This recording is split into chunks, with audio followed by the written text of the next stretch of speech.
오늘 말씀은 사무엘하 21장 1절로 14절까지 말씀입니다. 사무엘하 21장 1절로 14절까지 말씀입니다. 그럼 저와 한 절씩 교독하시도록 하겠습니다. 다윗의 시대에 해를 거듭하여 삼면 기근이 있으므로 다윗이 여호와 앞에 간구하매 여호와께서 이르시되 이는 사울과 피를 흘린 그의 집으로 말미암음이니 그가 기브온 사람을 죽였음이니라 하시니라. 기브온 사람은 이스라엘 족속이 아니요 그들은 아모리 사람 중에서 남은 자라. 이스라엘 족속들이 전에 그들에게 맹세하였거늘 사울이 이스라엘과 유다 족속을 위하여 열심히 있으므로 그들을 죽이고자 하였더라. 이에 왕이 기브온 사람을 불러 그들에게 물으니라. 다윗이 그들에게 묻되 내가 너희를 위하여 어떻게 하랴? 내가 어떻게 속죄하여야 너희가 여호와의 기업을 위하여 복을 빌겠느냐 하니 기브온 사람이 그에게 대답하되 사울과 그의 집과 우리 사이의 문제는 은금에 있지 아니하오며 이스라엘 가운데에서 사람을 죽이는 문제도 우리에게 있지 아니하니이다 아니라 왕이 이르되 너희가 말하는 대로 시행하리라. 그들이 왕께 아뢰되 우리를 학살하였고 또 우리를 멸하여 이스라엘 영토 내에 머물지 못하게 하려고 모해한 사람의 자손 7사람을 우리에게 내주소서. 여호와께서 택하신 사울의 고을 기브아에서 우리가 그들을 여호와 앞에서 목매어 달겠나이다 하니 왕이 이르되 내가 내주리라 하니라.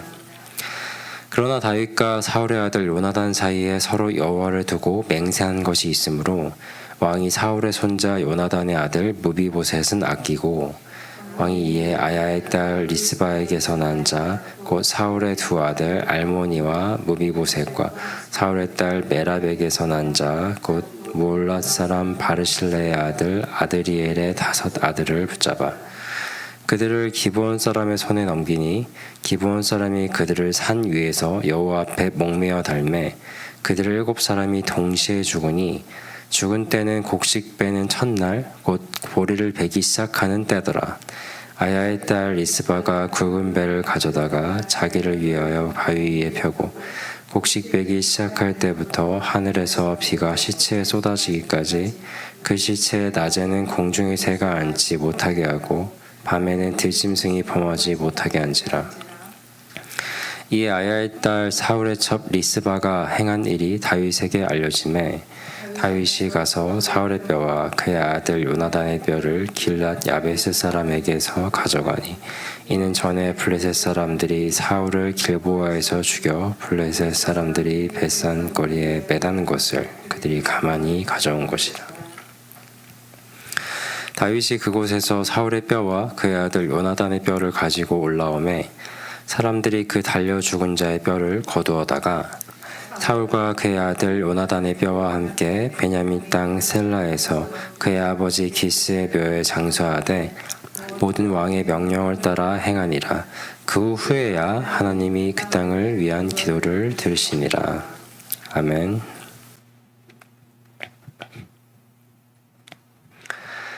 네, 우리가 사무엘하 말씀을 계속 묵상하고 있죠. 이 압살롬이 과의 전쟁이 있었고 그 전쟁에서 다윗이 승리하게 되고 그런데 그 이후에 또 이 세바라고 하는 또 반역하는 이 사람이 등장하게 되었지만 또 그것도 잘 또 이렇게 진압을 하게 되었죠. 그리고 이제 이어지는 게 21장인데 우리가 그동안 살펴본 내용과 갑자기 21장에 들어와서의 내용은 전혀 이어지고 있는 모습이 아니죠. 이것은 시기도 다른 것 같고 내용 또한 이제 이어진 내용이 아닙니다. 그래서 처음에는 좀 당황하실 수가 있는데 사무엘 이서의 구성이 이렇습니다. 사무엘하 이제 20장까지는 이 중심적인 그 내용들이 다윗과 관련된 내용들이 이어지고 있고요. 21장부터 24장은 사무엘서의 부록이라고도 이제 말에 불려지고 있는데 이 다윗 삶의 어떤 그 여러 시점에서 유래된 것들을 한데 모아놓은 것으로 보고 있습니다. 그래서 이 시대와 이 장르가 좀 섞여 있어요. 21장부터 24장까지는. 그래서 바로 앞 장인 20장에서 바로 그런 내용이 이어지는 것은 아니고 아니기 때문에 이제 그 부분에 있어서는 혹시 이제 당황하시거나 혼란스러워하시지는 않으셔도 되겠습니다. 그렇다면 이 21장의 내용을 우리가 이제 오늘 볼 것인데 이 내용은 언제쯤 기록된 것일까 또 우리가 생각해 볼 수가 있겠죠. 이 21장의 내용은 아마도 다윗의 그 통치 초기에 있었던 일 가운데 하나로 우리가 보게 됩니다.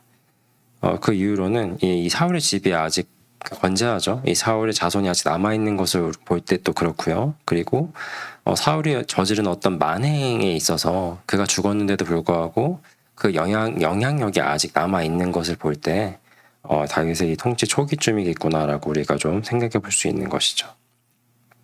그것을 좀 염두에 두시고 이 21장을 들어가서 이제 이해하시면 좋을 것 같습니다.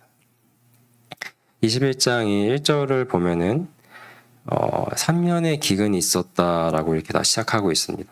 이 가나안 지역이 원래 이 가뭄으로 인한 기근이 잦았던 그런 곳이긴 한데 이 3년에 걸쳐서 쭉 있었다고 하니까 이것은 분명 어려운 일이었을 것입니다. 특히나 통치자에게 있어서는 이것은 아주 부담스러운 일 중에 하나였겠죠.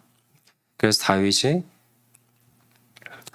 이 일을 두고 이제 하나님께 여쭙고 나가는 모습이 1절로 시작을 하고 있죠. 그러자 여호와께서 대답하십니다. 여호와께서 1절 중반 이후를 보면은 여호와께서 이르시되 이는 사울과 피를 흘린 그의 집으로 말미암이니 그가 기브온 사람을 죽였음이니라 하시니라. 이렇게 이런 3년 기근이 쭉 이어지게 된 것은 이제 하나님께서 친히 알려주시죠. 기브온 사람을 사울과 그의 집이 이 기브온 사람들을 죽였기 때문이다라고 이렇게 말씀해 주고 계십니다. 그럼 우리가 이 기브온 사람들이 누구인지 좀 다시금 우리가 상기할 필요가 있겠어요. 이 기브온 사람들은 이 가나안 땅 가운데 사는 그 아모리 족속에 속한 이런 사람들이었어요. 그러니까 우리가 이들을 볼 때 이해하기 위해서는 여호수아 시대로 좀 거슬러 올라가야 되는데요.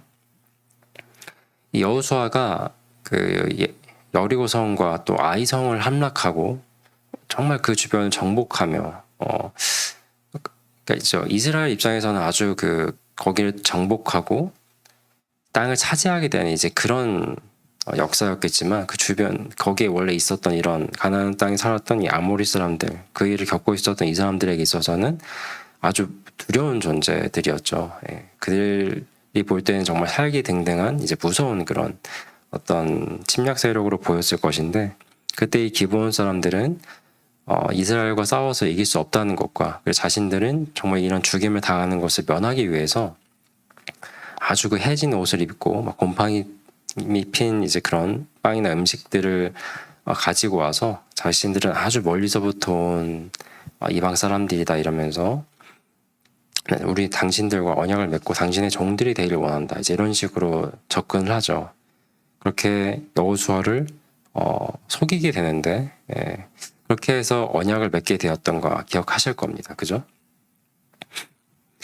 나중에 그 속였다는 사실을 들통나고 여호수아와 이스라엘 사람들도 다 알게 되긴 하지만 그래도 그때 그 맺은 언약을 신실하게 수행하게 되죠.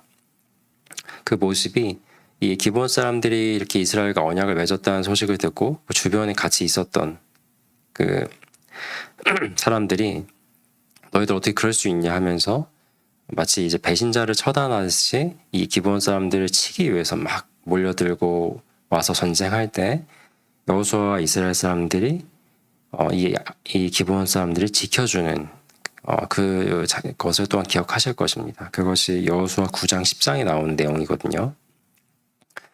그 언약을 맺었기 때문에 이 기브온 사람들을 이스라엘이 지켜주고 그래서 그 유명한 해와 달이 멈추는 그 역사적인 그 사건 그 해와 달이 멈춰 있는 동안 이스라엘이 그들의 대적들을 완전히 이제 쳐서 물리쳐서 승리하는 이제 그 역사적 사건이 이 여호수아 10장에 기록되어 있고요.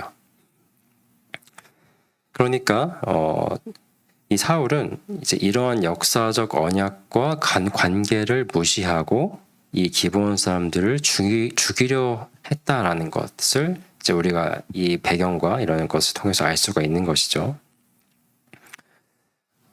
여기서 좀 궁금한 거는 이제 사울이 왜 그랬을까 또 이런 생각을 해보게 됩니다.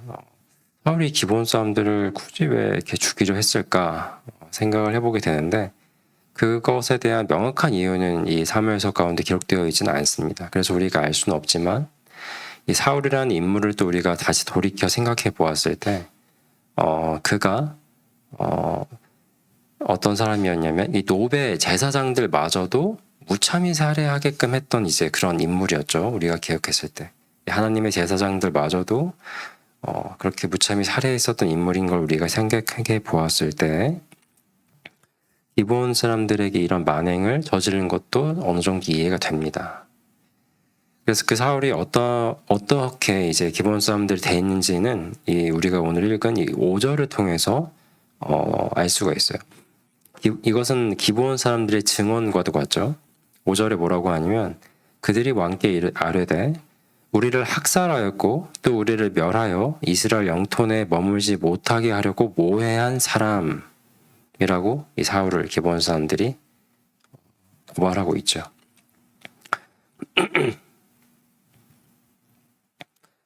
네, 그래서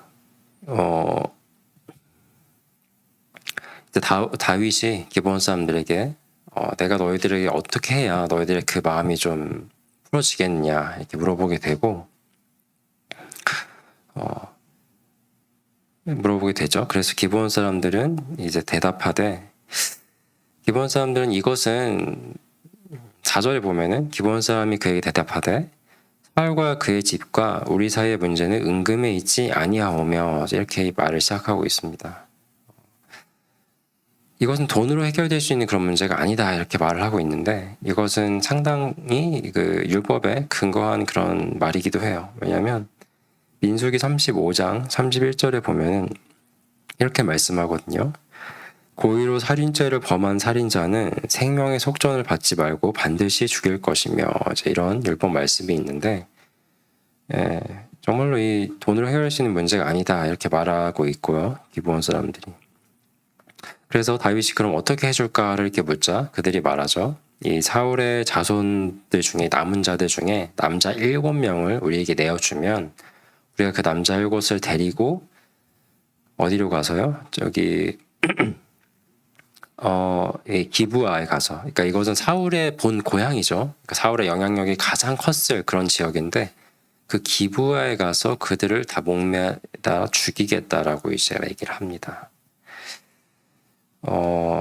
그러니까 그들은 이 사울의 자손들 그 7명을 사울의 영향력이 가장 크게 남아있을 그의 본 고장인 기브아에 가서 그를 아는 모든 사람들이 있는 그곳에서 그들의 눈앞에서 이 사울의 자손을 목매달아서 정말 죽이겠다, 보여주겠다라고 하는 그렇게 말을 하고 있는 거죠. 그러니까 이 기브온 사람들의 그 원한이 얼마나 컸는지 그리고 그들의 심정이 어땠을지를 좀 우리가 보게 되는 대목입니다.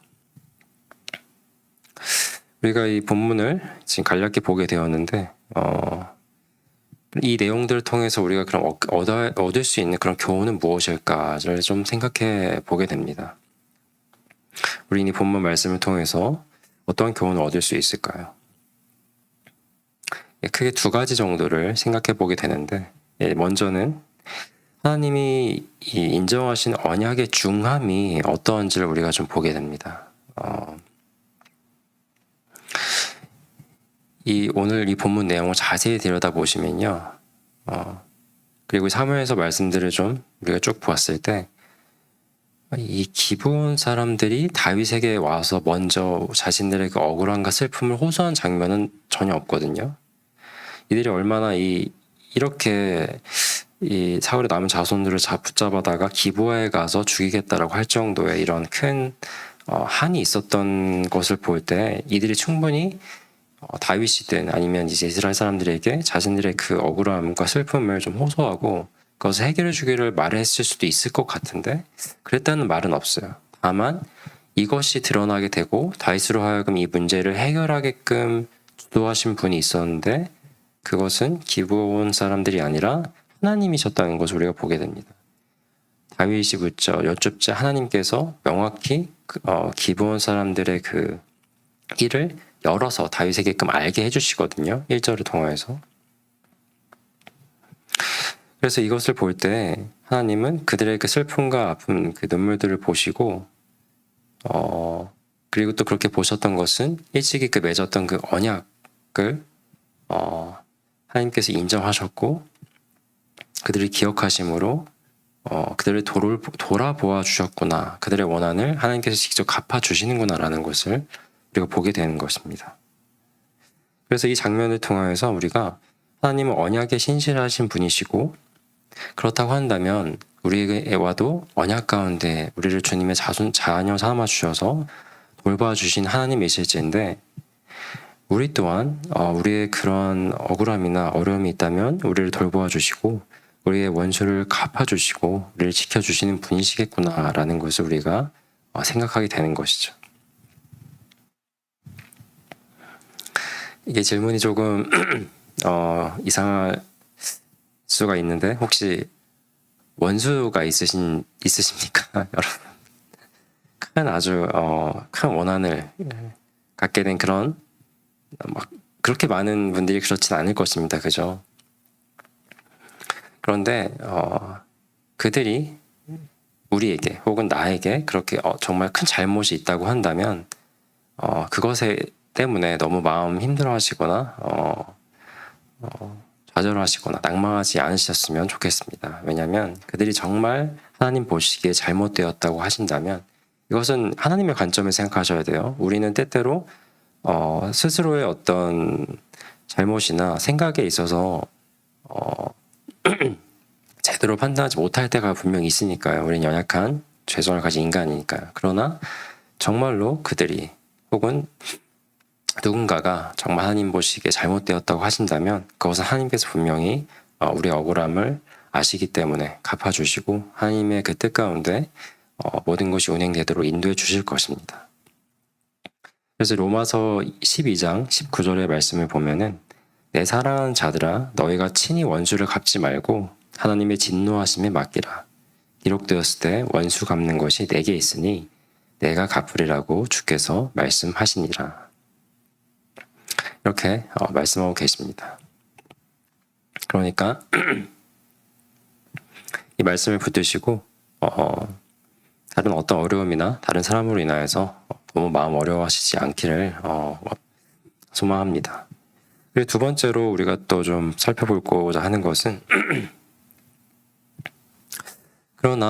그럼에도 우리는 그들을 불쌍히 여길 수 있는 사람들이어야 한다는 것입니다. 오늘 이 본문 가운데 우리가 읽은 뒷부분에는 이 리스바라는 사람이 등장하죠. 이 리스바는 이 사울의 첩이었고 그리고 이 죽임당한 7명의 사람들 가운데 이 두 아들의 어머니라고 여기 본문 가운데 설명이 되고 있습니다. 우리가 잠깐 이 리스바의 입장을 좀 생각해 볼 필요가 있죠. 그녀는 하루아침에 장성한 두 아들을 자신이 보는 그 눈앞에서 잃게 된 것입니다.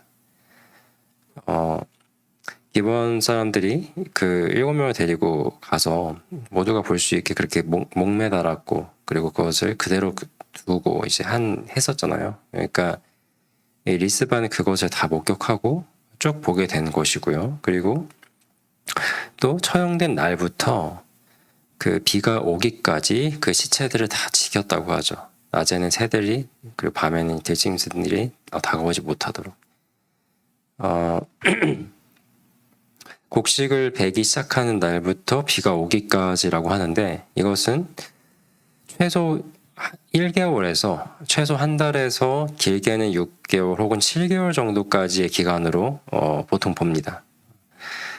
그래서 6개월 정도라고 또 그냥 이렇게 이제 설명하기도 하는데 이게 6개월이든 아니면 최소 한 달이든 그것은 결코 짧은 시간이 아니잖아요. 근데 그 기간 동안 그 시체들을 그 곁에서 훼손되지 않도록 이제 지켰던 여인이죠. 이 소식을 이제 듣게 된 다윗이 그들의 뼈와 그리고 사울, 요나단의 뼈들도 가져와 가지고 그들이 본래 사실상 묻혀야 할 곳에, 그러니까 이 기스의 무덤, 베냐민 지파 땅에 있는 이 기스의 무덤에 그것들을 다 이렇게 합장해 주게 되죠.